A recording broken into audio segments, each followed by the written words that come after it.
ശബരിമലയിലെ സ്വർണ്ണക്കൊള്ള തുടക്കം മുതൽ ഞങ്ങളെപ്പോലെയുള്ള ആളുകൾക്ക് ഒരു കാര്യം വ്യക്തമായിരുന്നു. പ്രത്യേകിച്ചും ക്ഷേത്രങ്ങളുമായി വളരെ ചെറുപ്പം മുതൽ ബന്ധപ്പെടുന്ന ഒരാളാണ് ഞാൻ വ്യക്തിപരമായി. ആ അർത്ഥത്തിൽ തന്നെ തന്ത്രിക്ക് ഇതിൽ നിർണായകമായൊരു പങ്കുണ്ട്. കാരണം തന്ത്രി അറിയാതെ അവിടെ നിന്ന് ഒരു സാധനവും കൊണ്ടുപോകാൻ പറ്റില്ല. പ്രത്യേകിച്ചും ഈ വാതിൽപ്പാളി, കാണാത്തൊരു ചെറിയ സാധനം എടുത്ത് പോക്കറ്റിലിട്ട് പോലെയല്ല, വാതിൽപ്പാളിയൊക്കെ അഴിച്ചു കൊണ്ടുപോകണമെങ്കിൽ, സ്വർണ്ണപ്പാളി കൊണ്ടുപോകണമെങ്കിൽ അത് തന്ത്രി തന്നെ അതിന്റെ കർമ്മങ്ങൾ ആരംഭിക്കണം. അതിനുശേഷം ചില ശുദ്ധികർമ്മങ്ങളുണ്ട്, അങ്ങനെയുള്ള കാര്യങ്ങളൊക്കെ ചെയ്യണം. അപ്പൊ തന്ത്രി അറിഞ്ഞിട്ടില്ല എന്ന് പറയുന്നതിൽ ഒരർത്ഥവുമില്ല. തന്ത്രി അറിഞ്ഞിട്ടുണ്ടെങ്കിൽ തന്ത്രി എന്തുകൊണ്ട് ഈ കാര്യങ്ങൾ പോലീസിനോട് SIT പറഞ്ഞില്ല? അതുകൊണ്ട് തന്നെ തന്ത്രിക്ക് ഇതിൽ പങ്കുണ്ട് എന്ന് നമുക്ക് വ്യക്തമായും കണക്കാക്കാവുന്നതാണ്. പിന്നെ തന്ത്രി അറസ്റ്റ് ചെയ്യുന്നതിലെ ചില സാങ്കേതിക പ്രശ്നങ്ങളുണ്ട്. അതിലൊന്ന് SIT തന്നെ പറയുന്നുണ്ട്.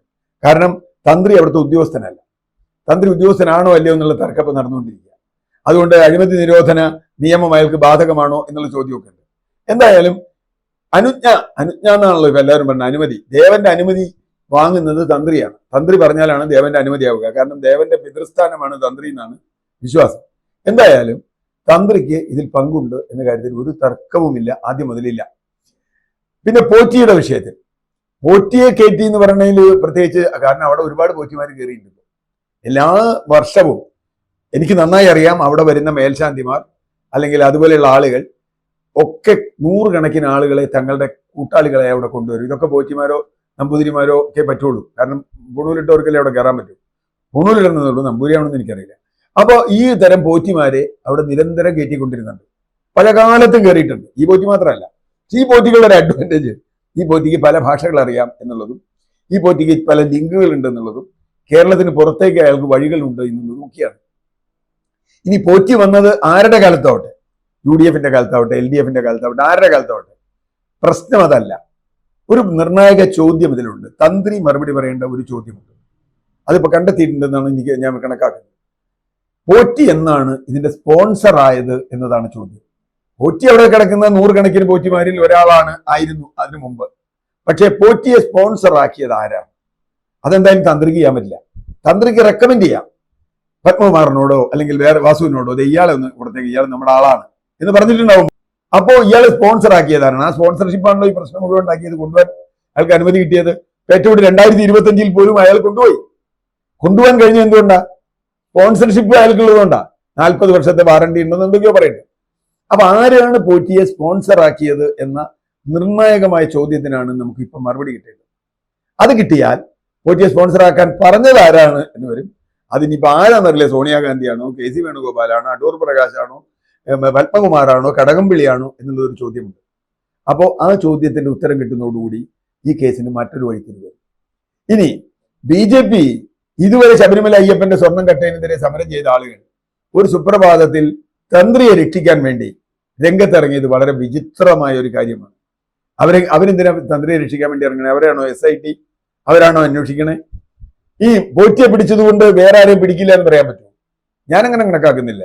ഹൈക്കോടതിയുടെ നിരീക്ഷണം, ഇപ്പൊ ശങ്കർദാസിനെ അറസ്റ്റ് ചെയ്തില്ല എന്ന് ഹൈക്കോടതി വളരെ രൂക്ഷമായിട്ടാണ് ഇന്നലെ SIT വിമർശിച്ചിട്ടുള്ളത്.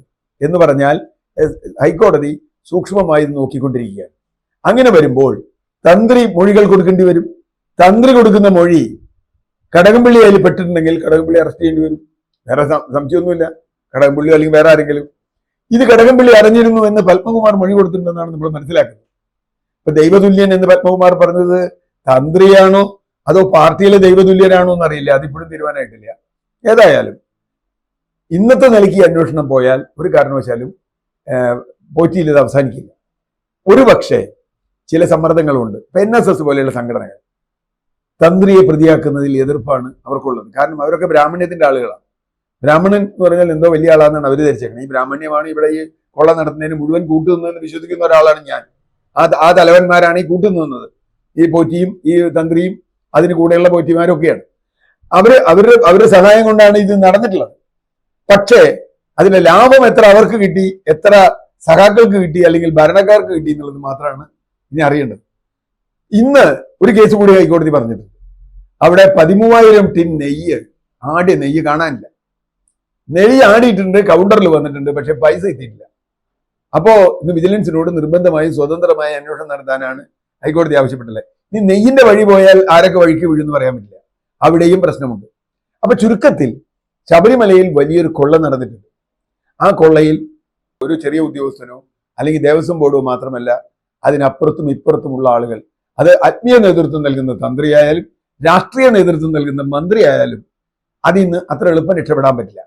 പക്ഷെ ഒരു കാര്യം ഇതിൽ എനിക്ക് എപ്പോഴും ഭയപ്പെട്ടിട്ടുള്ള ഒരു കാര്യം, ഈ കേസിൽ ശിക്ഷിക്കപ്പെടുമോ എന്നതാണ്. ശിക്ഷിക്കപ്പെടാനുള്ള സാധ്യത കുറവാന്ന് വിചാരിക്കുന്ന ഒരാളാണ് ഞാൻ. അതിന് കാരണം എന്താണ്? കളവ് കേസിൽ ഏറ്റവും പ്രധാനം തൊണ്ടി മുതലാണ്. ഒരു കൊലക്കേസിൽ ഏറ്റവും പ്രധാനം ബോഡിയാണ്. ബോഡി കിട്ടിയില്ല എങ്കിൽ ഒരു കൊലക്കേസിൽ ഒരാൾ കൊന്നു എന്ന്, ഒരാൾ കൊല്ലപ്പെട്ടു എന്ന് പറയാൻ പറ്റില്ല.